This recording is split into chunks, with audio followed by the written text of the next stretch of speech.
مغموم کو مسرور کر دے،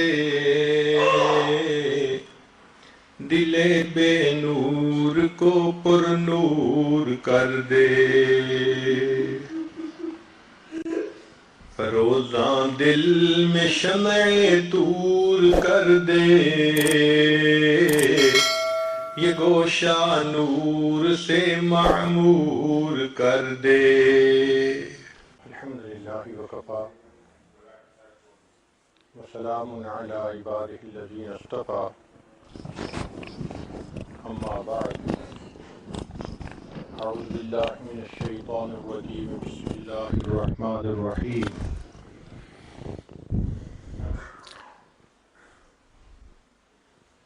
زین للناس حب الشہوات من النساء والبنین والقناطیر المقنطرة من الذهب والفضة والخیل المسومة والانعام والحرث ذلك متاع الحیاة الدنیا۔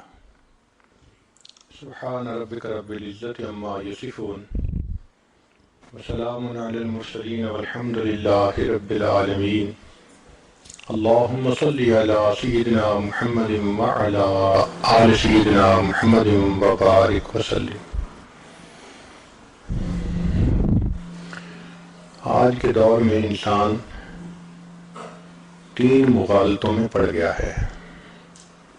پہلا مغالطہ اللہ رب العزت کی معرفت کو حاصل کرنے میں مشغول ہونے کی بجائے مادے کی معرفت حاصل کرنے میں مشغول ہو گیا ہے۔ چنانچہ مادی ریسرچ کے اوپر اتنی محنت ہو رہی ہے کہ اس کا 10واں حصہ بھی اللہ کی معرفت کو پانے کے لیے محنت نہیں ہو رہی۔ حق تو یہ تھا کہ ہم اللہ کی معرفت پانے کے لیے زندگی گزارتے ہیں، تو اللہ تعالیٰ کی بجائے مادے کی معرفت کو حاصل کرنے میں زندگیاں گزر رہی ہیں۔ دوسرا، آخرت سنوارنے کی بجائے دنیا سنوارنا یہ مقصد بنتا چلا رہا ہے۔ جس بندے کو دیکھو وہی اس محنت میں، اس کوشش میں کہ میری دنیا کی زندگی سنور جائے۔ اور تیسرا، اپنے من کو سنوارنے کی بجائے انسان اپنے تن کو سنوارنے میں لگا ہوا ہے۔ حق تو یہ تھا کہ ہم اپنے من کو سنوارتے ہیں، مگر ادھر سے غفلت ہے اور تن کو سنوارنے کے پیچھے پڑے ہوئے ہیں۔ ذرا دیکھو، عورت کے 24 گھنٹوں میں سے کتنا وقت اپنے ظاہر کو سنوارنے میں گزرتا ہے۔ چہرے کی خوبصورتی، اپنے کپڑوں کی خوبصورتی، باقی چیزوں کی خوبصورتی، لگتا ہے 24 گھنٹے اسی سوچ اور فکر میں اس کا وقت گزر جاتا ہے۔ اس لیے اس دنیا کو دھوکے کا گھر کہا گیا کہ یہاں لکھے پڑھوں کو دھوکا لگتا ہے۔ یہ نہیں کہ بے وقوف انسان دھوکے میں پڑتا ہے، نہ، بلکہ اکثر و بیشتر لکھے پڑھے زیادہ لوگ دھوکے میں پڑتے ہیں۔ یہ دنیا ایک پل کی مانند ہے۔ کوئی بھی عقل مند انسان پل پہ اپنا گھر نہیں بناتا، اور ہم اس پل پر اپنی جنت سجانے میں لگے ہوئے ہیں۔ ہر بندہ اس نے ایک سوچ بنا لی ہے، ایسا گھر ہو، اتنی خوبصورت بیوی ہو، ایسے بچے ہوں، میری فیکٹری ایسی ہو، میرا بزنس ایسا ہو، میری گاڑی ایسی ہو۔ ایک خواب ہر بندہ دیکھ لیتا ہے، پھر اس جنت کو سجانے میں وہ 24 گھنٹے لگا رہتا ہے، اپنے ڈریم کو پورا کرنے میں، کہ ڈریم شوڈ کم ٹرو، اس کے پیچھے لگا ہوا ہے۔ چنانچہ جتنی نعمتیں بڑھتی جا رہی ہیں اتنا ہی انسان لذتوں کا خوگر بنتا جا رہا ہے، وہ ضروریات کو اپنا مقصد بناتا جا رہا ہے۔ کھانا پینا ضرورت زندگی ہے، مقصد زندگی نہیں ہے۔ مقصد زندگی اللہ کی بندگی، مقصد حیات اللہ کی یاد ہے۔ مقصد تو ہمیں یاد نہیں ہوتا اور ضرورت کو ہم اپنے اوپر مسلط کر لیتے ہیں۔ اللہ کی شان دیکھیں کہ جتنا اللہ کی نعمتیں آج ہیں اس سے پہلے شاید کبھی نہیں تھی. پہلے لوگ سفر کرتے تھے کتنی مشکلات میں، آج سفر کرتے ہیں ایئر کنڈیشن بسوں میں، ٹرینوں میں، ہوائی جہازوں میں، مہینوں کے سفر گھنٹوں میں طے ہو جاتے ہیں. جتنی گھروں میں سہولتیں آج ہیں اس سے پہلے کبھی نہیں تھی. لیکن جتنی کھانے پینے کی چیزیں آج ہیں اس سے پہلے تھیں نہیں. اور اللہ کی شان دیکھیں کہ جتنے اللہ تعالیٰ کے شکوے آج ہیں اس سے پہلے کبھی تھے ہی نہیں. جتنا نعمتیں زیادہ ملتی جا رہی ہیں ہمارے شکوے بڑھتے جا رہے ہیں. اس کی وجہ یہ ہم اپنی خواہش کو پورا کرنے میں لگے ہوئے ہیں. شریعت نے کہا کہ ضرورت کو پورا کر سکتے ہو، ضرورت کی ایک حد ہوتی ہے. خواہش کو دنیا میں پورا مت کرو، خواہش کی کوئی انتہا نہیں ہوتی. خواہش کو پوری کرنے کی جگہ جنت ہے. جب وہاں جاؤ گے وَلَكُمْ فِيهَا مَا تَشْتَهِي أَنفُسُكُمْ وَلَكُمْ فِيهَا مَا تَدَّعُونَ، جو تمہارا جی چاہے گا، جو تمہارے دل میں خواہش پیدا ہوگی، ہم تمہاری ہر خواہش کو پورا کر دکھائیں گے. تو دنیا ضرورت پوری کرنے کی جگہ ہے تاکہ مقصد کو پورا کر سکیں، اور جنت وہ پھر خواہش کو پوری کرنے کی جگہ ہے. اللہ رب العزت نے بھی کیا مہمان خانہ بنایا کہ جہاں ہر آنے والے مہمان کی ہر خواہش کو پورا کر دیا جائے گا.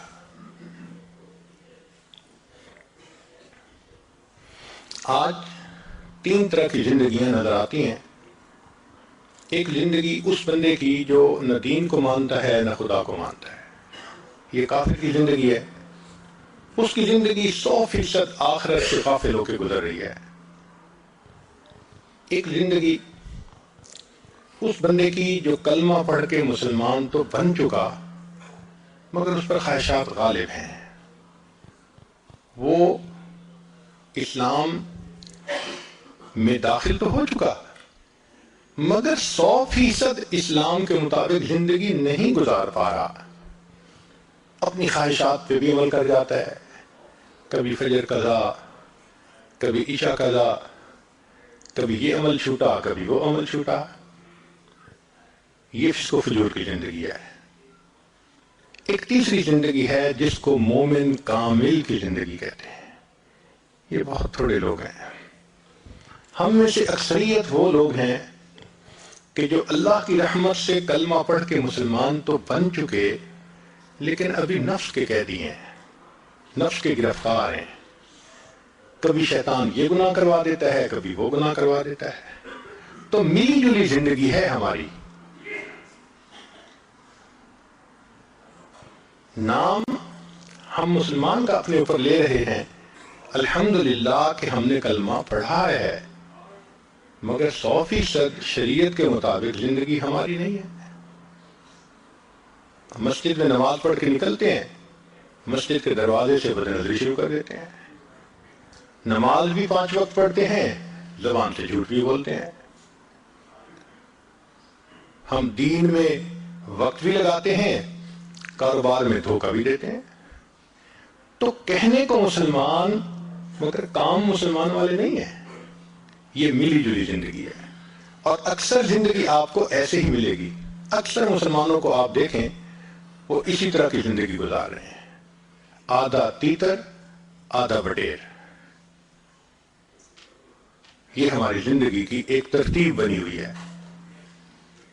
چنانچہ سکرین پہ غیر محرم کو دیکھنا معمول بنا ہوا ہے بعض گھروں میں، خبروں کے نام پہ. محفلیں ہوتی ہیں شادی بیاہ کی تو مرد اور عورت کی مخلوط محفلیں ہوتی ہیں، پردے کا بھی کوئی خیال نہیں ہوتا. تو ہیں بھی مسلمان الحمدللہ، مگر مرضی کی زندگی ہے، شریعت والی زندگی نہیں نظر آتی. نتیجہ کیا ہوتا ہے کہ مسلمان ہونے کے باوجود ہم اسلام کی برکتوں سے واقف نہیں ہوتے، ہم اسلام کی برکتوں سے محروم ہوتے ہیں. ہمارے ایک چھوٹے بچے نے آئی پیڈ کے اوپر کوڈ لگانا سیکھ لیا. چھوٹی سی عمر تھی. اب اس کا بڑا شوق. جب آئی پیڈ ہاتھ میں آئے روز اس کا کوڈ بدل کے نیا. اس کی امی نے اس کو سکھایا کہ دیکھو بچے ایک ڈیجٹ رکھنا 3 4 5 تاکہ تمہیں پتہ رہے کہ کوڈ کیا ہے. اس کو یاد. اللہ کی شان ایک دن جب اس نے کوڈ لگانا تھا تو لگاتے لگاتے درمیان میں کوئی ڈیجٹ بدل گئی. اب اس نے آئی پیڈ کو کھولنا چاہا نہ کھلا. والدہ کو کہا آئی پیڈ نہیں کھلتا. جب چند دفعہ ٹرائیز کی تو اس نے کہہ دیا کہ اب آپ چند دفعہ صرف اور ٹرائی کر سکتے ہیں ورنہ بند ہو جائے گا. ہم نے ایک آئی ٹی اسپیشلسٹ تھے ان سے ریکویسٹ کی کہ بھئی بچہ رو بھی رہا ہے اور غلطی بھی کر بیٹھا ہے. اس نے 2 دفعہ ٹرائی کی تو آئی پیڈ مستقل بند ہو گیا, کھلتا ہی نہیں. اب ہمیں پھر دکاندار کے پاس جانا پڑا. اس نے ٹوٹل اس کو ریکنفیگر کیا, سارا ڈیٹا بھی گیا فلاں بھی گیا, پھر جا کے نیا اس کا کوڈ بنا. اس دن بات سمجھ میں آئی کہ دیکھو ایک ڈیجٹ کا فرق پڑا. وہ بچہ بتاتا تھا کہ میں نے 4 کا کوڈ لگایا تھا لیکن اس میں سے ایک ڈیجٹ کوئی اور ہو گئی تھی, نہیں کھلا. یوں ہی سمجھیں کہ ہماری زندگی میں اگر گناہوں کے 100 ڈیجٹ ہیں جو تالا بنا ہوا ہے, اب اس میں سے ہم نے 60 ڈیجٹ ٹھیک کر لیے, 70 ٹھیک کر لیے, 80 ٹھیک کر لیے, تالا تو نہیں کھلے گا. تالا تو بند ہی ہے جب تک کہ سب کی سب ڈیجٹ ٹھیک نہیں ہوں گی. شریعت نے کہا کہ جو بندہ 100% گناہوں سے بچے گا, وَلَوْ أَنَّ أَهْلَ الْقُرَىٰ آمَنُوا وَاتَّقَوْا لَفَتَحْنَا عَلَيْهِمْ بَرَكَاتٍ مِّنَ السَّمَاءِ.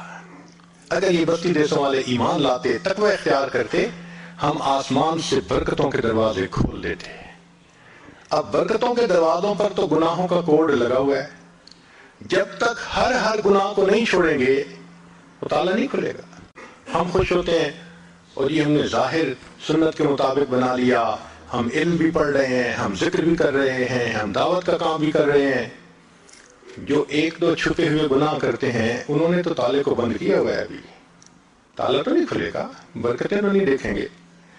ہمیں پتہ ہی نہیں کہ مسلمان کی زندگی میں برکت کیا ہوتی ہے.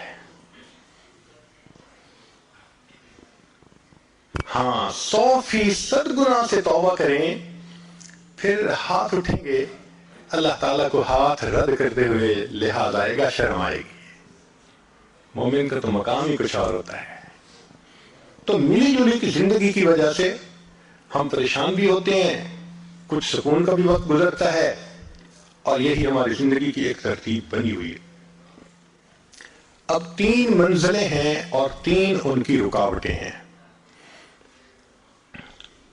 3 منزلیں ہیں, 3 اس کی رکاوٹیں ہیں. کیسے رکاوٹیں؟ ایک صاحب حج کے سفر پر گئے, فرسٹ ٹائم جا رہے تھے, کبھی انہوں نے ہوائی جہاز پہ سفر نہیں کیا تھا, اور سیٹ ملی تو آخری فلائٹ میں, لاسٹ فلائٹ جو تھی, اور وہ بھی ان کو اکانومی کلاس کی بجائے فرسٹ کلاس میں ملی, تو انہوں نے سیٹ بنوا لی. جب جانا تھا تو قدرتاً دیر ہو گئی, تو بیوی نے کہا چلو کوئی نہیں, آپ نے کھانا یہاں نہیں کھایا, آپ اکیلے جا رہے ہیں, تو آپ کو فرسٹ کلاس لاؤنج میں اچھا کھانا ملے گا, وہاں کھا لینا. اس نے کہا بہت اچھا. اب یہ صاحب فرسٹ کلاس لاؤنج میں پہنچ گئے. صاحب دے رہے وہاں تو بہت اچھا کھانا ہوتا ہے, بوفے سسٹم ہوتا ہے. اب انہوں نے جب دیکھا کہ اتنا اچھا کھانے کا سلسلہ ہے تو یہ ماشاءاللہ کھانے بیٹھ گئے. اچھا والا ٹائم لگا کے پھر خیال آیا کہ اوہو, میں جب حج پہ جاؤں گا تو وہاں میرے پاس ایک سیل فون ہونا چاہیے, ضرورت تو ہے, چلو میں یہاں سے سیل فون بھی خرید لیتا ہوں. تو یہ وہاں سے ڈیوٹی فری پہ آ گئے اور سیل فون ڈھونڈنے لگے. اب سیل فون دکھانے والے نے کبھی یہ دکھایا, کبھی وہ دکھایا, یہ فنکشن وہ فنکشن. یہ ایسے مصروف ہوئے کہ جب انہوں نے سیل فون خرید کے فارغ ہوئے, پتہ چلا کہ فلائٹ تو لیو ہی کر چکی تھی. اس کو کیا کہیں گے؟ اس کو دھوکہ کہیں گے. کہ ضرورت کے نام پر اس کو دھوکہ لگا. کھانا بھی ضرورت تھی, سیل فون لینا بھی ضرورت تھی, مگر ان دونوں کے پیچھے فلائٹ مس کرنا یہ تو کبھی بھی عقل مندی نہیں تھی. بالکل یہی مثال ہماری زندگی کی ہے.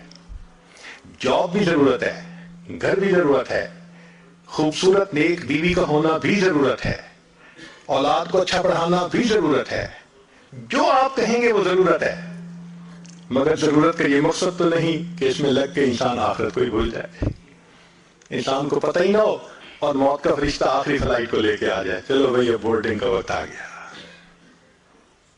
تو 3 منزلیں ہیں اور 3 اس کی رکاوٹیں ہیں, 3 دھوکے ہیں جو منزل پہ نہیں پہنچنے دیتے. سب سے پہلا, قبر ہماری منزل ہے, غفلت اس کی رکاوٹ ہے. غفلت کہتے ہیں قبر یاد نہ ہونا. شریعت نے کہا کہ جو شخص موت کو زیادہ یاد کرے وہ زیادہ سمجھدار. چنانچہ انصار میں سے چند نوجوان صحابہ نبی اسلام کی خدمت میں حاضر ہوئے, بہت خوبصورت سوال پوچھا, اے اللہ کے حبیب صلی اللہ علیہ وسلم, من اطیس الناس واحدم الناس, انسانوں میں سب سے زیادہ عقل مند اور سمجھدار کون ہے؟ نبی اسلام نے فرمایا, اکثرہم ذکر للموت, وہ جو موت کو کثرت سے یاد کرتا ہو. وَأَكْثَرْهُمْ اسْتِعْدَادًا لِلْمَوْتِ, اور جو ان میں موت کی سب سے زیادہ تیاری کرتا ہو. اولئک الاکیاس, یہ ہیں عقل مند لوگ. ذهبوا بشرف الدنیا وکرامت الآخرہ. تو نبی علیہ السلام نے تو ان کو عقل مند کہا جو موت کو زیادہ یاد رکھیں اور موت کی زیادہ تیاری کریں. نہ موت یاد ہو نہ موت کی تیاری یاد ہو تو وہ تو پھر نگاہ نبوت میں بے وقوف انسان ہے. تو آج سوچیں, ہم عقل مند ہیں یا بے وقوف ہیں؟ نبی علیہ السلام نے بے وقوف کس کو کہا؟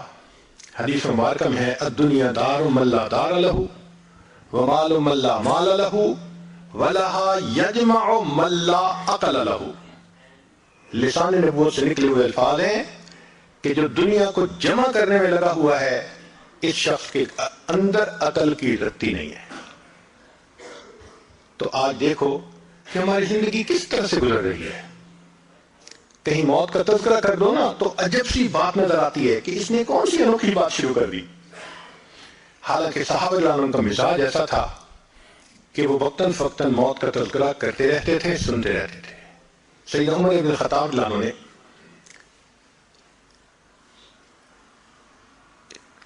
ایک شخص کے ذمہ لگایا تھا, آپ میرے ساتھ ساتھ رہنا اور موقع کی مناسبت سے موت کا تذکرہ چھیڑتے رہنا. ایک دن آپ نے اس کو کہا کہ بھئی اب آپ کسی اور قوم پہ لگ جائیں. اس نے کہا, کیوں امیر المومنین, اب موت کو یاد کرنے کی ضرورت نہیں ہے؟ تو آپ نے اپنی ریش کی طرف اشارہ کر کے کہا کہ دیکھو اب اس میں جو سفید بال آ گئے یہ مجھے موت کی یاد دلانے کے لیے کافی ہے.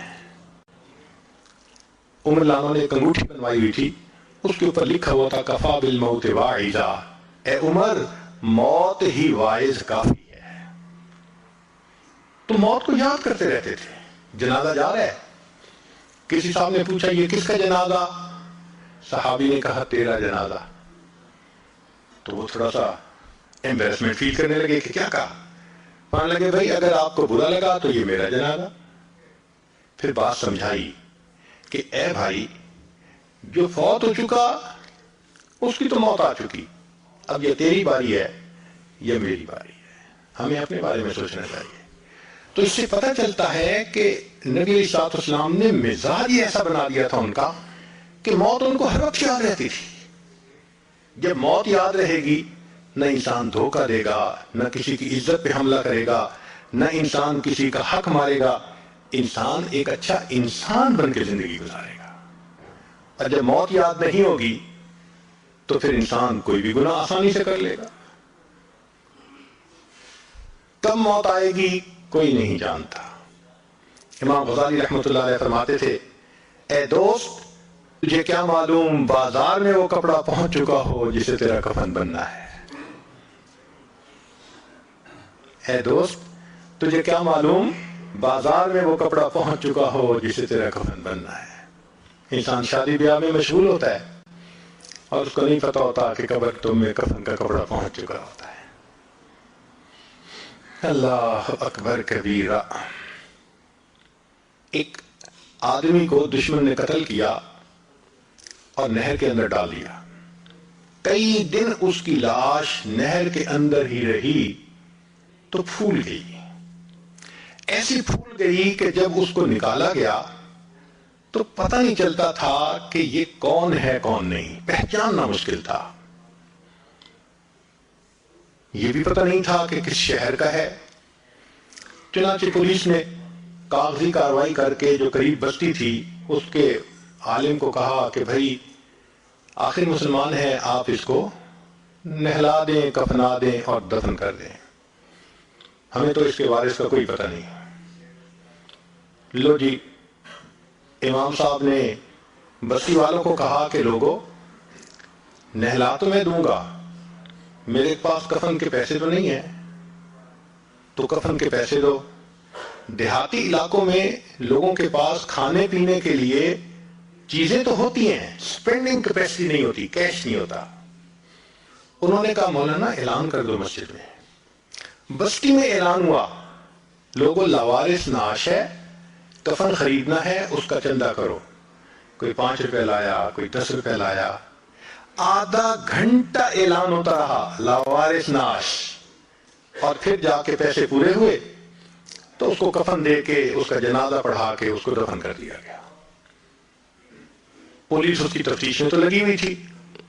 3 مہینے کے بعد کیس کی حقیقت کھلی تو پتہ چلا کہ وہ ایک علاقے میں ایک پورے گاؤں کا نمبردار تھا اور اس کی 4 مربع زمین تھی جس میں فروٹ کا گارڈن بنا ہوا تھا. کروڑوں پتی تھا، کروڑوں روپیہ اس کے بینک اکاؤنٹ میں تھا، اور اس کے 4 جوان العمر بیٹے تھے. 4 بیٹے ہیں، کروڑوں پتی ہے، بینک میں کروڑوں روپیہ ہے. لیکن اس کو کبھی پتہ نہیں تھا جب میں مروں گا میرے کفن کے لیے آدھا گھنٹہ چندہ کیا جائے گا. وارث مان نہ کری وارثاں دا، رب بے وارثہ کر مار دائی. فرماتے ہیں کہ اے وارث، تو اپنے وارثوں کا مان نہ کرنا. اللہ تعالیٰ کبھی کبھی بندے کو لاوارث کر کے مار دیا کرتے ہیں. کیا پتا کس حال میں موت آئے. ایک شخص 5ویں منزل پہ کوئی کام کر رہا تھا، ونڈو میں پاؤں جو اس کا اکھڑا اور کوئی چیز ٹوٹی تو وہ نیچے سڑک پر آ کر گرا، اور میٹل روڈ تھی. مگر اللہ کی شان، نہ ہڈی ٹوٹی، کوئی فریکچر نہیں ہوا، نہ خون نکلا. ایسے لگتا تھا کسی نے اس کو کیچ کر کے زمین کے اوپر رکھ دیا. لوگ بڑے ہیں نا، 5ویں منزل سے گرا، کوئی انجری بھی نہیں ہے. لوگ اس کو مبارکباد دینے لگے. تیسرے چوتھے دن اس کے 2 دوست آئے اس کو ملنے کے لیے اور کہنے لگے کہ تمہیں نئی زندگی ملی ہے، ہمیں مٹھائی کھلاؤ. اس نے کہا بیٹھیں، یہ میرے بالکل گھر کے سامنے جو یہ مٹھائی کی دکان ہے نا، سویٹ شاپ ہے، ابھی میں تازہ تازہ مٹھائی لے کے آتا ہوں. وہ بٹھا کے گھر کہا کہ تم چائے بناؤ. بیوی کو کہا میں ابھی تازہ مٹھائی لاتا ہوں. بیوی نے گھر کے اندر ماربل لگا ہوا تھا اور اس کو دھویا تھا، صاف کیا تھا، اور وہ گیلا تھا. خامد اپنے گھر میں ماربل کے فرش پر چلتا ہوا آ رہا ہے، پاؤں جو پھسلا، سر کے بل گرا، اس کو موت آ گئی. 5ویں منزل سے گرا، ایک قطرہ خون کا نہیں نکلا، فرش سے پھسلا، موت کا وقت آ چکا تھا. ہمیں کیا پتا کب موت آنی ہے. اس لیے نبی اسلام نے فرمایا کن فی الدنیا کأنک غریب او عابر سبیل. دنیا میں ایسے زندگی گزارو جیسے کوئی مسافر ہوتا ہے یا جیسے کوئی پردیسی ہوا کرتا ہے. جو پردیسی ہوتے ہیں نا، ان کے ذہن میں ہر وقت ہوتا ہے ہم نے واپس جانا ہے. ہم بھی یہاں پردیسی ہیں. ہر وقت یہ سوچ رہنی چاہیے کہ ایک دن ہم نے واپس اپنے وطن جنت جانا ہے. مگر غفلت آ جاتی ہے، اور غفلت بھی کیسی کہ بندے کو مرنا یاد ہی نہیں ہوتا. ایک بڑے میاں تھے، 85 سال عمر تھی. ایک مرتبہ اس عاجز نے ان سے بات کی کہ اب تو ہماری ریٹائرمنٹ کی عمر ہے، مجھے بھی چاہیے کہ میں اللہ اللہ کروں، نیکی کروں، آپ بھی اللہ اللہ کریں۔ تو بات سن کے وہ بڑے میاں نے اپنے گھٹنے کو پکڑا، کہنے لگے پیر صاحب دعا کرو یہ گھٹنے کی درد ٹھیک ہو جائے نا، پھر میں نماز شروع کر دوں گا۔ جو 85 سال کی عمر میں گھٹنے کے درد ختم ہونے کا منتظر ہو کہ پھر نماز شروع کروں گا، یہ دھوکہ نہیں تو کیا ہے؟ عرفات کے میدان میں وقوف کا وقت ہے، لوگ دعائیں مانگتے ہیں، کئی تو لمبی مانگتے ہیں اور کئی ہم جیسے کم ہمت تھوڑی سی دعا مانگ کے تھک جاتے ہیں۔ تو ہم نے دیکھا ایک بڑے میاں دو نوجوانوں کے ساتھ ہنسی مذاق کی باتیں کر رہے تھے، تو حیرت ہوئی، اللہ وقوف کا وقت ہے اور اس وقت میں بڑے میاں ہنسی مذاق کی باتیں، تو میرا دل چاہا کہ میں ان کو تھوڑا یاد دہانی کرواؤں، اور جب سنا تو ماشاءاللہ وہ نوجوانوں سے شادی کی باتیں کر رہے تھے، ٹاپک بھی یہ اور وقوف عرفات کا وقت۔ تو میں نے پوچھا بڑے میاں کیا حال ہے؟ کہنے لگے جو گزر جائے واہ واہ ہے، جو گزر جائے واہ واہ ہے۔ حالانکہ جو گزر رہی تھی وہ تو آہ آہ تھی۔ تو پوچھا آپ کی عمر کتنی ہوگی؟ کہتے ہیں ویسے تو 72 سال عمر ہو گئی لیکن دل میرا 27 سے اوپر نہیں گیا۔ میدان عرفات میں وقوف عرفہ کے وقت اگر 72 سال کی عمر کا بندہ یہ جواب دے کہ عمر تو میری 72 سال ہو گئی، دل 27 سے اوپر نہیں گیا، یہ دھوکہ نہیں تو پھر کیا ہے؟ تو قبر ہماری منزل ہے مگر غفلت اس کا دھوکہ ہے، اس کی رکاوٹ ہے۔ نتیجہ کیا ہوتا ہے کہ ہم ہر کام اپنا ٹھیک کرنے کے عادی ہوتے ہیں، دفتر کا کام، بزنس کا کام، گھر کا کام، اگر کوئی رہ جاتا ہے تو وہ آخرت کا کام رہ جاتا ہے۔ نماز قضا ہو گئی، فجر میں آنکھ نہیں کھلتی، ذرا دیر سے سوتے ہیں، آج دعوت پہ چلے گئے اس لیے فجر نہیں ہو سکی، ان چیزوں میں لگ کے فجر نماز قضا ہو جانا یہ تو بہت بڑی الارمنگ کنڈیشن ہے۔ تو 3 منزلوں کی 3 رکاوٹیں، پہلی منزل قبر اور غفلت اس کی رکاوٹ ہے۔ دوسرا آخرت ہماری منزل ہے، دنیا اس کی رکاوٹ ہے۔ وہ کیسے؟ کہ دنیا کی ضرورتیں اتنی اہم بن جاتی ہیں کہ ہم ان کو پریورٹی دینا شروع کر دیتے ہیں اور آخرت بیک پہ چلی جاتی ہے۔ نتیجہ کیا نکلتا ہے کہ یہ دنیا ہمارے لیے دھوکہ بن جاتی ہے۔ نبی اسلام نے فرمایا الدنیا سحارتن، دنیا جادوگرنی ہے۔ جادوگر کا جادو ہو جاتا ہے نا تو بندے کو سمجھ نہیں لگتی کیا ہو رہا ہے، ایسے دنیا کا بھی جادو ہو جاتا ہے، بندہ دنیا سمیٹنے میں لگا ہوتا ہے، نہ اسے آخرت کی فکر نہ آخرت کی پرواہ، بس مولانا کیا ہے مجھے تو مرنے کی بھی فرصت نہیں۔ حیرت کی بات ہے، کیسے مرنے کی فرصت نہیں؟ جب موت آئے گی تو پھر کیا آپ اس کو نہ کر سکیں گے؟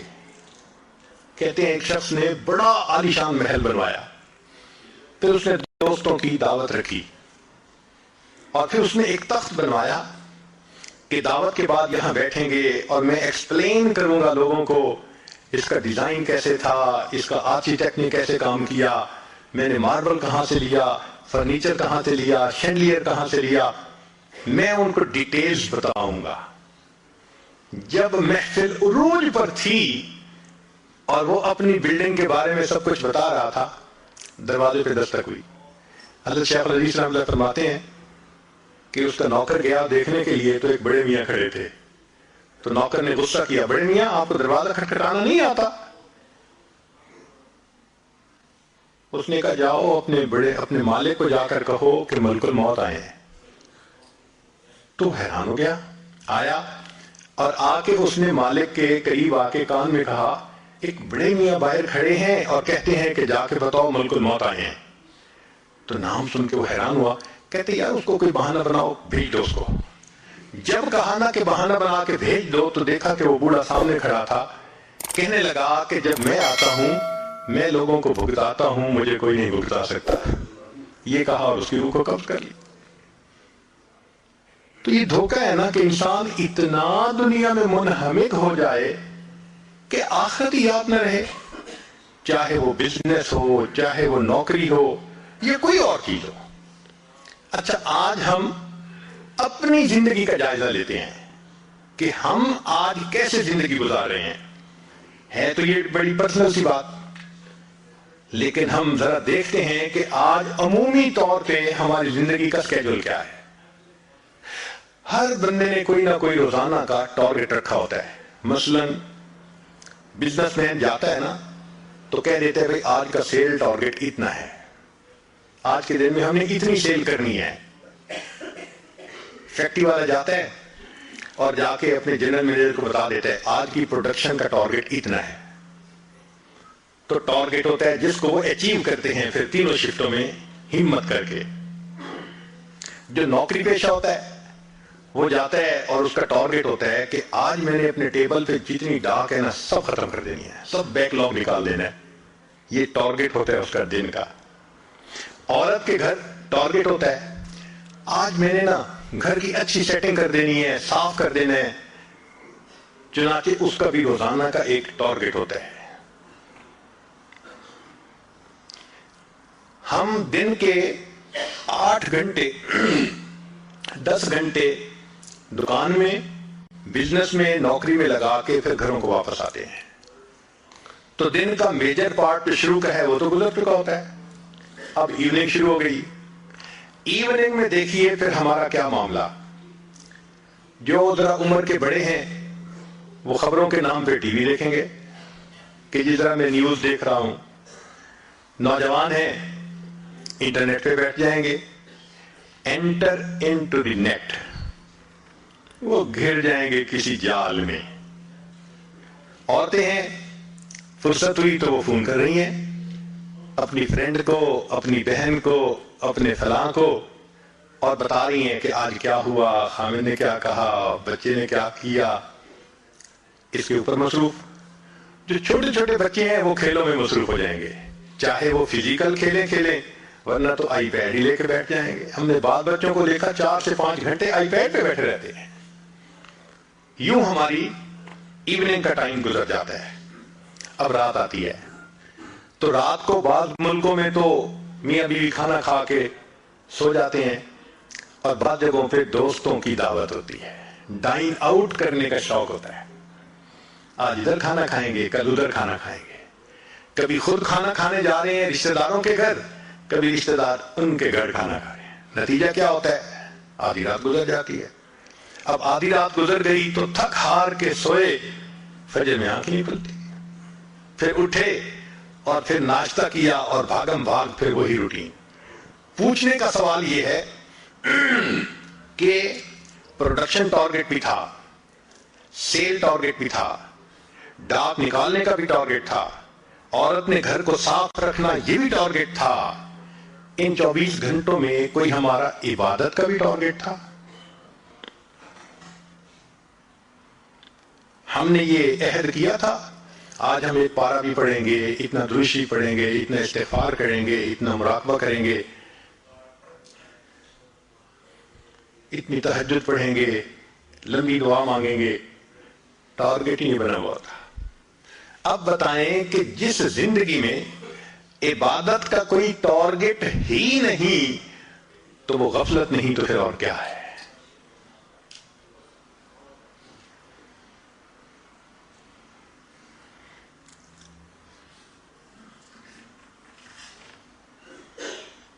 ایک بزرگ فرمایا کرتے تھے، اے دوست جتنا دنیا میں رہنا ہے اتنا دنیا کے لیے کوشش کر لے، جتنا آخرت میں رہنا ہے اتنا آخرت کے لیے کوشش کر لے. بھئی ہماری محنت پروپورشنل ہونی چاہیے نا. دنیا میں تو رہنا ہے 150 سال، آخرت میں رہنا ہے ہمیشہ ہمیشہ. لیکن ہم دنیا کے لیے ٹائم کتنا سپینڈ کرتے ہیں اور آخرت کے لیے کتنا کرتے ہیں؟ کوئی آپس میں پرپوشن ہی نظر نہیں آتا. امام غزالی رحمۃ اللہ نے لکھا ہے زمین و آسمان کے درمیان جتنی جگہ ہے، اسپیس ہے، ٹوٹل رائی کے دانوں سے بھر جائے اور ایک پرندہ ایک دانہ کھائے، 1000 سال کے بعد دوسرا دانہ کھائے، پھر 1000 سال کے بعد تیسرا دانہ کھائے، ایک وقت آئے گا زمین و آسمان کے درمیان کا یہ سارے گندم کے دانے ختم ہو جائیں گے، آخرت کی زندگی کبھی ختم نہیں. اتنا ہم نے آخرت میں رہنا ہے اور وہاں کی تیاری کی فرصت نہیں. اور جہاں 150 سال رہنے، وہ اچھی زندگی گزارنے کا خواب ہمارے دماغوں پہ مسلط ہو چکا ہے. ساری عمر کما کے ہم ایک گھر مشکل سے خریدتے ہیں، اور آخرت کتنے آرام سے ہم بنا سکتے ہیں. چلیں آج آپ سے کیلکولیشنیں کرواتے ہیں، تھوڑی سی انجینئرنگ ہو جائے. آج نبی علیہ الصلوۃ والسلام نے فرمایا کہ جو شخص ایک مرتبہ سبحان اللہ کہتا ہے، اللہ تعالیٰ جنت میں ایک درخت لگا دیتے ہیں، اتنا بڑا درخت کہ عربی نسل کا گھوڑا اگر 70 سال تک دوڑتا رہے تب بھی سایہ ختم نہ ہو. یہ فضائل ذکر میں بھی حدیث ہے اور بھی بہت ساری کتابوں میں ہے. ایک دن ہمیں خیال آیا کہ ہم تھوڑا اس کی انجینئرنگ کرتے ہیں، تو ہم نے بیٹھ کے موٹی موٹی کیلکولیشنز کی. چیتا جو ہوتا ہے نا، چیتا یہ 90 کلومیٹر کی سپیڈ پہ بھاگتا ہے. جو لائن ہوتا ہے وہ 65 to 70 تک چلا جاتا ہے، اور جو گھوڑا ہے وہ 60 مائلز پر آور تک بھی جاتا ہے. ہم اس کو 50 لگا دیتے ہیں تاکہ کیلکولیشنیں آسان ہو جائیں. تو اگر 50 میل فی گھنٹہ کی رفتار سے عربی نسل کا گھوڑا دوڑے، اس کا مطلب عام گھوڑا نہیں، اسپیشل ریکارڈ قائم کرنے والے گھوڑے، تو ہم 50 کلومیٹر لگا دیتے ہیں. تو 50 میل کی رفتار سے دوڑے تو 24 گھنٹے میں وہ 1200 میل کا فاصلہ طے کر سکتا ہے. 50 ضرب 24، سمپل سی کیلکولیشن ہے کہ 1200 میل ایک دن میں اس نے کر لیا، اور ایک مہینے میں 12 36 36,000 مائلز اس نے کر لیے. اب ایک مہینے میں اگر 36,000 میل کیے تو سنیے، ہماری زمین کا جو گھیر ہے، سرکمفرنس ہے، وہ 24,000 کلومیٹر ہے، مائل ہے، اور زمین 1000 میل فی گھنٹہ کی رفتار سے گھوم رہی ہے. اس لیے 24 گھنٹے میں ہمارا دن رات کا سائیکل مکمل ہو جاتا ہے. تو اگر 24,000 میل زمین کا گھیر ہے تو یہاں تو 36,000 کر لیا. اس کا مطلب کہ وہ گھوڑا ایک دن میں، ایک مہینے میں 1.5 زمین کے برابر ایریا کور کر سکتا ہے. اچھا 1.5 زمین ایک مہینے میں، تو ایک سال میں 18 زمینیں. ایک سال میں 18 زمینیں تو 70 سال میں 18 ضرب 70 تو تقریباً 1260 زمینیں بنی. 1260 زمینوں کے بقدر ایریا وہ ایک گھوڑا طے کرے گا 70 سالوں میں. 1260 زمینیں. اچھا مزے کی بات سنیں کہ اگر ایک دفعہ سبحان اللہ حرم میں کہے تو شریعت کہتی ہے کہ 1,00,000 کا ثواب. تو 1260 ضرب 1,00,000، 126 ملین زمینیں. ایک مرتبہ سبحان اللہ کہنے پر اللہ آخرت میں اتنی بڑی جنت دیتے ہیں کہ وہ 126 ملین زمینوں کے برابر ہے. سوچئے ہم اپنا کتنا بڑا نقصان کر رہے ہیں. نبی علیہ السلام نے فرمایا ہر انسان کی، جو مسلمان کی جو زمین آخرت میں ہے وہ پلین زمین ہے. اس کی جتنی عبادت ہوگی اتنا اس کو اللہ تعالیٰ بنائیں گے اور سجائیں گے. چنانچہ حدیث پاک میں آتا ہے ایک بندے کا گھر بن رہا ہوتا ہے سونے چاندی کی اینٹوں سے، اور مشک کے اس کے سیمنٹ لگ رہا ہوتا ہے، فرشتے کام بند کر دیتے ہیں. دوسرے فرشتے پوچھتے ہیں آپ نے کام کیوں بند کیا؟ وہ کہتے ہیں بندے نے عبادت کرنی چھوڑ دی، ہمارے پاس را میٹیریل ختم ہو گیا، ہم نے بھی کام بند کر دیا ہے۔ دوبارہ پھر بندہ عبادت شروع کرتا ہے، پھر مکان بننے لگ جاتا ہے۔ اب اگر ہماری عبادت پر وہ را میٹیریل پہنچنا ہے، ہم کتنا را میٹیریل بھیجتے ہیں؟ جس کا گھر بن رہا ہوتا ہے تو وہ تو را میٹیریل کی کمی نہیں ہونے دیتا، ہمیں یاد ہی نہیں ہوتا۔ اللہ اکبر کبیرہ، ساری عمر کما کے تو 3 کمروں کا گھر نہیں خرید سکتے، یہ تو دنیا کی زندگی ہے، اور یہاں چند بار سبحان اللہ پڑھو، اللہ تعالیٰ ملین زمینوں کے برابر جنت کا ٹکڑا عطا فرما دیتے ہیں۔ تو آخرت منزل ہے اور دنیا کی مصروفیتیں اس کی رکاوٹ ہیں۔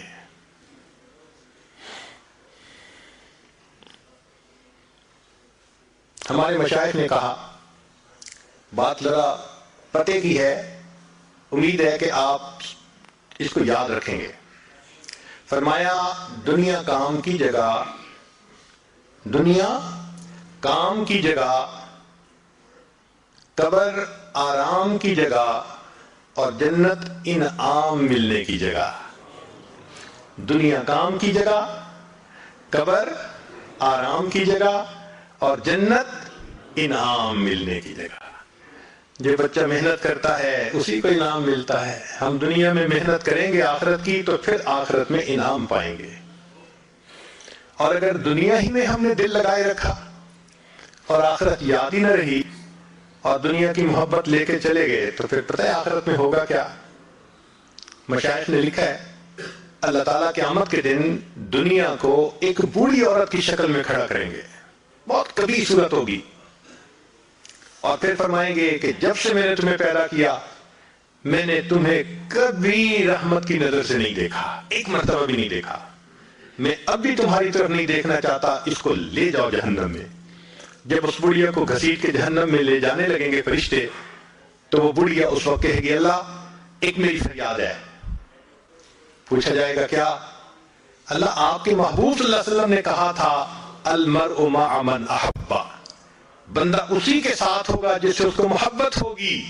اے اللہ میرے بھی تو چاہنے والے دنیا میں بہت تھے، اللہ اعلان کروا دیں گے تھے جو دنیا سے محبت کرنے والے تھے سب اس کے ساتھ ملا کر جہنم میں ڈال دیے جائیں۔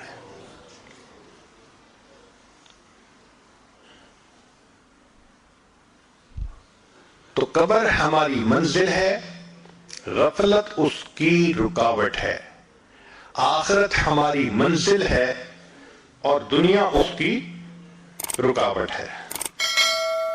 اب تیسری بات کہ اللہ رب العزت کی معرفت یا اللہ سے تعلق حاصل کرنا یہ ہماری منزل ہے اور ہمارا نفس اس کی رکاوٹ ہے۔ اللہ ہماری منزل ہے اور نفس اس کی رکاوٹ ہے۔ 2 طرح کی پوجا ہوتی ہے، ایک ہے اللہ کی پوجا کہ ہر حال میں اللہ کی منشا کو پورا کرے، ایک ہے کہ نہیں اچھی لگی تو بات کر لی، اور اگر طبیعت کے خلاف ہے شریعت کا حکم تو طبیعت پہ عمل کر لیا۔ یہ نفس کی غلامی ہوتی ہے۔ یاد رکھیں زر پرستی، زن پرستی، شہوت پرستی، بت پرستی، نفس پرستی، یہ تمام کی تمام بت پرستی کی اقسام ہیں۔ خدا پرستی کوئی اور چیز ہے۔ اللہ کو پوجنا یعنی اللہ کی ہر حال میں ماننا یہ الگ چیز ہے۔ ایک بات ذہن میں رکھیے، اس دنیا میں اللہ رب العزت کے بعد جتنی نفس کی پوجا کی گئی اتنی پوجا کسی اور بت کی نہیں کی گئی۔ انسان نے سب سے زیادہ اپنے نفس کو پوجا ہے اللہ کے بعد۔ قرآن مجید میں فرمایا اَفَرَأَيْتَ مَنِ اتَّخَذَ إِلَٰهَهُ هَوَاهُ، کیا دیکھا آپ نے اسے جس نے اپنی خواہشات کو اپنا معبود بنا لیا؟ تو قرآن پاک سے ثابت ہو رہا ہے کہ انسان اپنے خواہشات کی پوجا شروع کر دیتا ہے، وہ خدا کا پجاری نہیں رہتا، وہ نفس کا پجاری ہوتا ہے۔ ہمیں فیصلہ کرنا ہے کہ ہم کس کے پجاری ہیں۔ اگر ہم بد نظری کرتے ہیں ہم حکم خدا کو چھوڑ کر نفس کی مانتے ہیں. اگر انٹرنیٹ پہ بیٹھ کے غیر عورتوں کو دیکھتے ہیں، ہم اللہ کی نہیں مانتے، ہم نفس کی مانتے ہیں. اگر ہم موقع آنے پہ جھوٹ بول دیتے ہیں، خدا کی نہیں مانتے، نفس کی مانتے ہیں. اگر ہم اپنے مسلمان بھائی کو دھوکہ دے دیتے ہیں، ہم خدا کی نہیں مان رہے، ہم نفس کی مانتے ہیں. تو ہمارا معبود پھر خدا نہ رہا، ہمارا معبود تو نفس بن گیا. گو زبان سے ہم کہیں کہ اللہ ہمارا معبود ہے، مگر اللہ کے دفتروں میں تو ہم نفس کے پجاری ہیں. دیکھنا تو یہ ہے کہ اللہ کے دفتر میں کیا لکھا گیا. چنانچہ باجید بستامی رحمۃ اللہ فرماتے ہیں کہ میں نے خواب میں اللہ تعالیٰ کا دیدار کیا تو میں نے کہا اے اللہ میں آپ تک آنا چاہتا ہوں.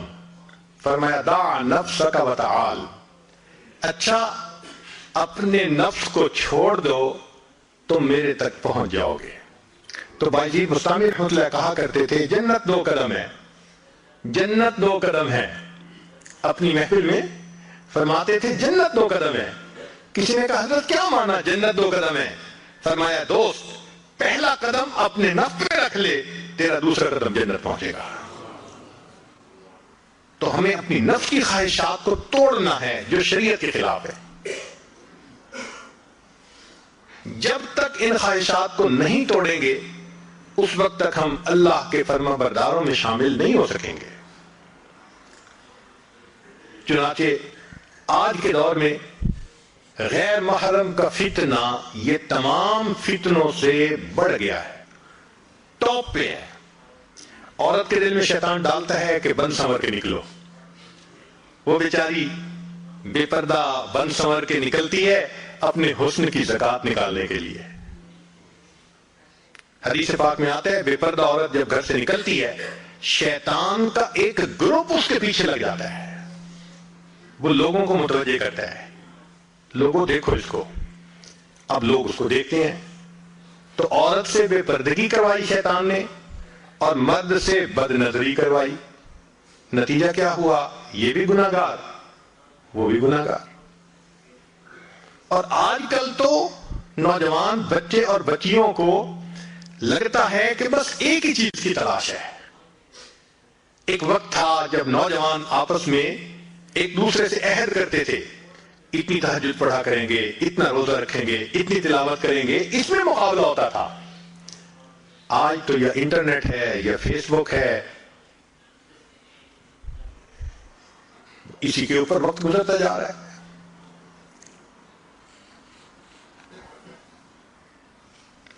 نتیجہ یہ ہے کہ آج ہر انسان اپنی خواہش کو پوری کرنے میں لگا ہے الا ماشاء اللہ. ایک زمانہ تھا صرف نوجوانوں کے اوپر بندے کو فکر ہوتی تھی کہ ذرا کچی سی عمر ہے بہک نہ جائیں. آج تو بوڑھوں کا پتہ نہیں ہے. ایک نوجوان میرے پاس آیا، اس کی عمر 18 سال تھی.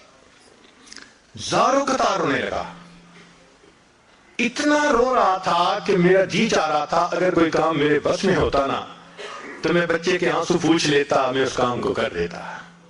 میں نے اس کو کہا بچہ تم کیوں اتنا رو رہے ہو، کیا ہوا؟ کہنے لگا میری دادوں کے لیے دعا کریں.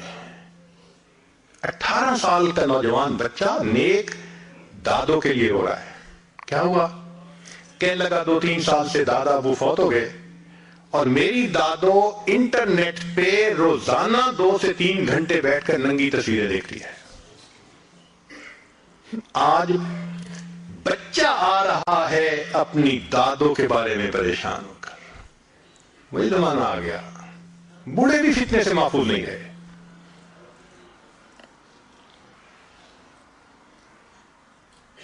تو اللہ رب العزت ہماری منزل ہے اور اس کی رکاوٹ نفس ہے. ہم نفس کے پجاری ہیں یا نہیں؟ ایک کوئک کویسچن اپنے دل میں تھوڑی دیر کے لیے سوچئے. ہم سیل فون کا غلط استعمال کرتے ہیں یا نہیں؟ ہم انٹرنیٹ کا غلط استعمال کرتے ہیں یا نہیں؟ اسی وقت ہمارا من جواب دے دے گا تم پکی بات ہے تم نفس کے غلام ہو. اگر غیر محرم کے میسیجز کا انتظار، اگر انٹرنیٹ پہ انہی کے ساتھ تعلق، اس کا مطلب یہ ہے کہ پھر ہم اپنے نفس کی پوجا میں لگے ہوئے ہیں. تو اللہ رب العزت ہماری منزل ہے، نفس اس کی رکاوٹ ہے. اس لیے فرمایا کہ قرب قیامت میں خلوت کے گناہ بڑھ جائیں گے. جتنا کوئی تنہا ہوتا ہے آج اتنا وہ گناہ میں ملوث زیادہ ہوتا ہے. ایک زمانہ تھا جتنا خلوت میں ہوتے تھے اتنا اللہ کی یاد میں زیادہ ہوتا تھا. آج جتنا خلوت میں ہے اتنا گناہ زیادہ. اور جن بچوں کی ادھر ادھر انوالومنٹ ہو جاتی ہے وہ تو ایک نظر میں بندہ فگر آؤٹ کر لیتا ہے. گھر والوں کے ساتھ مل کے کھانا بھی نہیں کھائیں گے، ان کو کھانا بھی نہیں کھانا، ان کو یہاں بھی نہیں جانا. ماں باپ کے ساتھ مل کر آپ دیکھیں گے وہ یہی کہیں گے کہ بس ہمیں ہمارے حال پہ چھوڑ دو. اس کا مطلب ہے something is seriously wrong somewhere. نبی علیہ السلام نے ارشاد فرمایا قرب قیامت میں لوگ اپنی بیویوں سے زنا کریں گے. ہم نے حدیث پاک پڑھی تو ہمیں سمجھ نہیں آئی. ہم نے اپنے استاد سے پوچھا کہ استاد جی یہ کیا معنی ہے کہ اپنی بیویوں سے زنا کریں گے؟ تو انہوں نے فرمایا ہاں اس کی کئی صورتیں ہیں. ایک صورت تو اس کی یہ ہے کہ مرد یا عورت کوئی کفریہ بول دے اور نکاح ٹوٹ جائے اور ان کو اس کا پتہ ہی نہیں کہ نکاح ٹوٹا یا نہیں. اور واقعی آج تو کفریہ کلمات کا علم ہی نہیں لوگوں کے پاس. بہت سینسیٹیو مسئلہ ہے یہ. مالا بدھ من میں فارسی کی کتاب ہے، ہم مفتی صاحب سے پڑھ رہے تھے تو جب انہوں نے کلمات کفر پڑھائے تو ہماری آنکھیں کھل گئیں. اس میں حضرت مفتی کفایت اللہ رحمۃ اللہ علیہ نے لکھا ہے، نہ مفتی قاضی ثناء اللہ پانی پتی رحمۃ اللہ علیہ نے لکھا ہے کہ اگر دو بندے گفتگو کر رہے تھے، ایک نے کہا کہ یہ تو شریعت کی بات ہے اور اگلے نے جواب دیا رکھ پرے شریعت کو فقد کفر، وہ آدمی کافر ہو گیا. شریعت کے بارے میں ایسی بات کہہ دینا کہ رکھ پرے شریعت کو، ایمان کہاں بچتا ہے؟ سوچئے. تو ہمیں چاہیے کہ ہم علماء سے پوچھیں کہ بھئی کلمات کفر کون کون سے ہیں. یہ نہ ہو کہ کہیں ایسے جملے ہم بولیں. کئی جملے تو بہت کامن ہیں.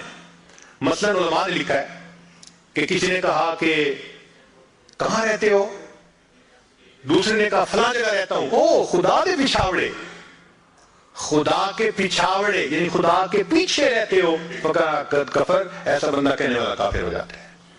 تو ان کا علم حاصل کرنا ضروری کہ کہیں ہم تو اپنی گفتگو میں کوئی ایسی بات نہیں کہہ جاتے اور اگر نکاح ٹوٹ گیا تو پھر اپنے ذوم میں میاں بیوی رہ رہے ہیں اور زنا کا گناہ لکھا جا رہا ہے. تو فرمایا کہ مرد قرب قیامت میں اپنی بیویوں سے زنا کریں گے. ایک صورت تو یہ ہے، یہ کفریہ کلمہ بیوی بولے تو بھی نکاح ٹوٹا، خامد بولے تو بھی نکاح ٹوٹا. اور دوسری صورت ایک دوسرے کے ساتھ آرگومنٹس. اور یہ تو ہر گھر کی آج بات نظر آتی ہے. جس گھر میں دیکھو الا ماشاء اللہ وہی حال ہے. جب شادی ہوئی میں بولتا تھا بیوی سنتی تھی. اس نے کہا پھر کہتے پھر بچے ہو گئے، پھر بیوی بولتی تھی میں سنتا تھا. اس نے کہا پھر کہتے پھر ہم دونوں بوڑھے ہو گئے، ہم دونوں بولتے تھے محلے والے سنتے تھے. تو بڑھاپے میں آرگومنٹس اور زیادہ. اب ان آرگومنٹس میں ہوتا کیا ہے کہ مرد کی زبان سے کنائے میں طلاق نکل جاتی ہے. کنایا کہتے ہیں کہ لفظ تو طلاق کا نہیں بولا لیکن بات ایسی کر دی کہ جس کا مفہوم طلاق والا ہوتا ہے، اس کو کنائے میں طلاق کہتے ہیں. اب یہ گناہ بہت زیادہ ہے کہ غصے میں کہہ دیتے ہیں چلی جا، مجھے تیری کوئی ضرورت نہیں آج کے بعد. اس قسم کے الفاظ کہ جس کا نتیجہ یہ نکلے کہ تم میری بیوی نہیں ہے، اس کو کنایا کہتے ہیں. اب اس کے مسئلے بھی سیکھنے چاہیے. بھائی نکاح کیا ہے تو کیسے ٹوٹ سکتا ہے، یہ مسئلے بھی تو آنے چاہیے نا. یہ کہاں لکھا ہوا ہے کہ آپ ٹیکس کے سب مسائل جانتے ہیں، بزنس کے سب کوڈ جانتے ہیں، فلاں کا سب نالج آپ نے حاصل کیا ہوا ہے، اور ایک مومن نکاح کر لیتا ہے اور اس کو نکاح طلاق کا پتہ نہیں ہوتا. یہ کہاں کا انصاف ہے؟ شریعت کہتی ہے علم حاصل کرو. ایسا نہ ہو کہ کنارے میں طلاق ہو جائے، ہمیں پتہ بھی نہ ہو اور میاں بیوی مل کے رہ رہے ہیں۔ اور آج تو یہ معاملہ ہے کہ زبان سے طلاق کہہ دیتے ہیں، ہو بھی جاتی ہے، پتہ بھی ہے دونوں کو، مگر بدنامی ہو جائے گی، پھر ایک دوسرے کے ساتھ رہ رہے ہوتے ہیں۔ چنانچہ ہمیں ایسے لوگ ملے، 5 وقت نمازی، تہجد پڑھنے والا، سب نیکی کرنے والا۔ خود اس نے مجھے کہا کہ آج سے 8 سال پہلے میں نے اپنی بیوی کو طلاق دے دی تھی غصے میں، ویسے میں نے غصے میں دی تھی۔ میں نے کہا کبھی کسی نے بیوی کو خوش ہو کے طلاق دی؟ دیتا تو غصے میں ہی ہے نا، یہ کیا بات ہوئی کہ غصے میں دی تھی؟ بھئی طلاق تو ہو گئی۔ اور جی پھر بعد میں ہم نے سوچا وہ بھی نیک ہے، میں بھی نیک ہوں، بدنامی ہو جائے گی، بچے خراب ہو جائیں گے، تو بس پھر ہم نے پھر اکٹھا رہنا شروع کر دیا۔ نہ رشتہ داروں کو پتا، نہ علماء سے پوچھا، پھر میاں بیوی اکٹھا رہ رہے ہیں ایک گھر ایک کمرے میں۔ اب بتائیں زنا ہو رہا ہے کہ نہیں ہو رہا؟ قربان جائیں اس سچے نبی صلی اللہ علیہ وسلم کی مبارک زبان پر 1400 سال پہلے وارن کر دیا تھا کہ قرب قیامت میں لوگ اپنی بیویوں سے زنا کریں گے۔ آج اس بات کی ضرورت ہے ہم دین کو پڑھیں، دین کو سمجھیں، دین کو سیکھیں، تاکہ اپنی زندگی شریعت کے مطابق گزار سکیں۔ اور یہ ایسا گناہ ہے زنا، اللہ اکبر، کہ قرآن مجید میں اس کے لیے فرمایا خالدین وَيَخْلُدُ فِيهِ مُهَانًا، خالدین فیہا کا لفظ آیا۔ تو مفسرین نے اس پر نقطہ لکھا کہ کافر ہمیشہ ہمیشہ جہنم میں رہیں گے، مومن مسلمان خطا کار کے لیے خالدین کا لفظ؟ تو مفسرین نے اس کا جواب دیا جی ہاں، یہ آپس میں انوالو تھے نا، تو کہتے تھے ہم کبھی ایک دوسرے کو نہیں چھوڑیں گے، ہم کبھی نہیں چھوڑیں گے ایک دوسرے کو۔ یہ جو وعدے کرتے تھے ہم کبھی ایک دوسرے کو نہیں چھوڑیں گے، ہمیشہ ساتھ رہیں گے، اللہ فرماتے ہیں میں بھی تمہیں پھر ہمیشہ ہمیشہ کا عذاب دوں گا۔ ایک حدیث پاک میں ہے قیامت کے دن اللہ تعالیٰ کے سامنے بوڑھا زانی آئے گا، اللہ تعالیٰ اس کے چہرے کی طرف نہیں دیکھیں گے۔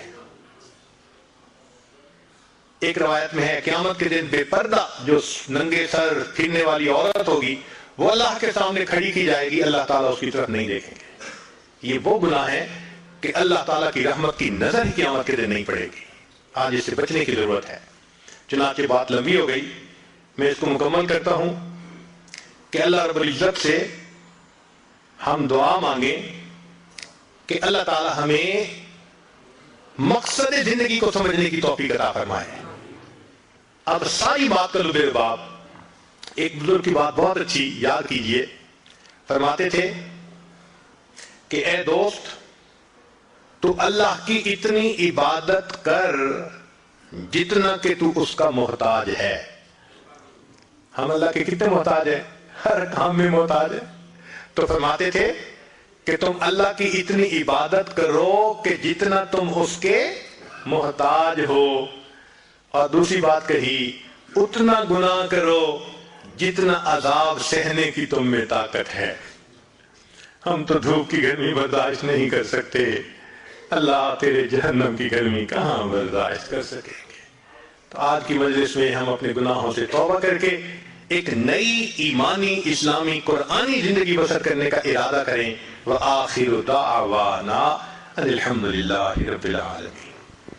یہ آج اس توبہ کے کلمات پڑھائے گا، دل میں یہ نیت کر لیجئے ہم پچھلے سب گناہوں سے توبہ کر رہے ہیں، آئینہ نیکوکاری کی زندگی گزارنے کا ارادہ کر رہے ہیں۔ جو احباب بیعت ہونا چاہتے ہیں وہ ساتھ بیعت کی بھی نیت کر لیں۔ اگر عورتیں دور آواز سن رہی ہیں تو وہ بھی ان کلمات کو پڑھ کے اس عمل میں شریک ہو سکتی ہیں۔ الحمدللہ وکفی وسلام علی عبادہ الذین اصطفی، اما بعد۔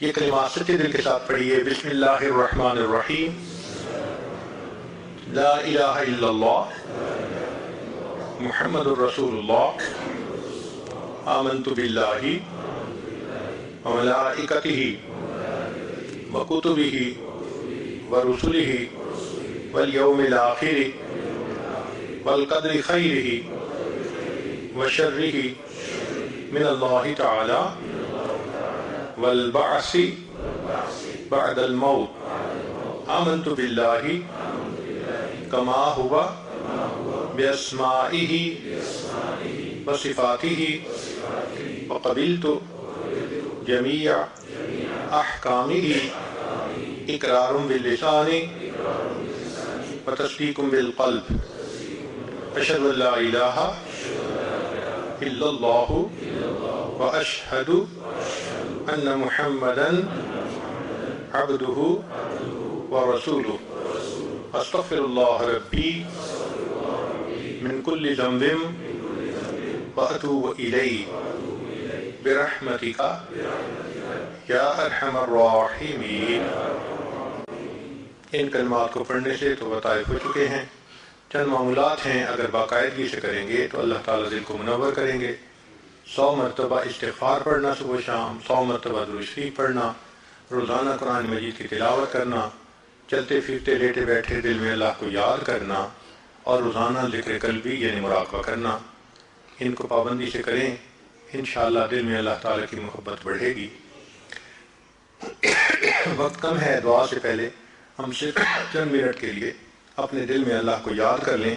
آنکھوں کو بند کر لیجئے، سر کو جھکا لیجئے، دنیا اور جو کچھ دنیا میں ہے اس سے ہٹ کٹ کے اللہ رب العزت کی یاد میں ڈوب جائیے۔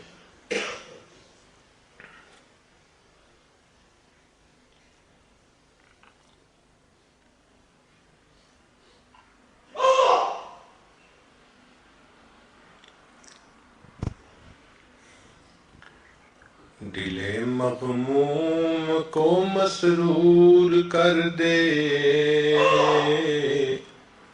دل بے نور کو پر نور کر دے، فروزاں دل میں شمع طور کر دے، یہ گوشہ نور سے معمور کر دے، ہے میری گھات میں خود نفس میرا، خدایا اس کو بے مقدور کر دے، میرا ظاہر سنور جائے الہی، میرے باطن کی ظلمت دور کر دے، مئے وحدت پلا مخمور کر دے، محبت کے نشے میں چور کر دے، میرا ظاہر سنور جائے الہی، میرے باطن کی ظلمت دور کر دے، مئے وحدت پلا مخمور کر دے، محبت کے نشے میں چور کر دے۔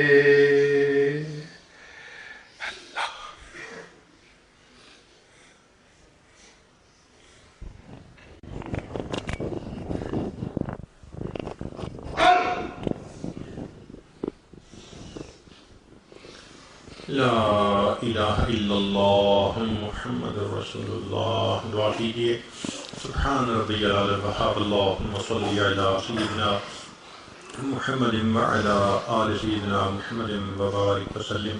اے کریم آقا، ہم آپ کے عاجز مسکین بندے ہیں، ہمارے گناہوں کو معاف فرما، خطاؤں سے درگزر فرما، عیبوں کی پردہ پوشی فرما، اللہ ہماری نگاہوں کو پاک فرما، دلوں کو صاف فرما، سینوں کو اپنی محبت سے لبریز فرما، اپنے عشق کی آتش ہمارے سینوں میں پیدا فرما۔ ہے مالک، جو گناہ دن میں کیے معاف فرما، جو راتوں میں کیے معاف فرما، جو محفل میں کیے معاف فرما، جو تنہائیوں میں کیے معاف فرما، جو گناہ یاد ہیں وہ بھی معاف فرما، جو کر کے بھول گئے وہ گناہ بھی معاف فرما، جو ارادے سے کیے وہ گناہ بھی معاف فرما، جو بن ارادے کے ہوئے وہ بھی معاف فرما۔ لا ہمارے حال پر رحمت کی نظر فرما۔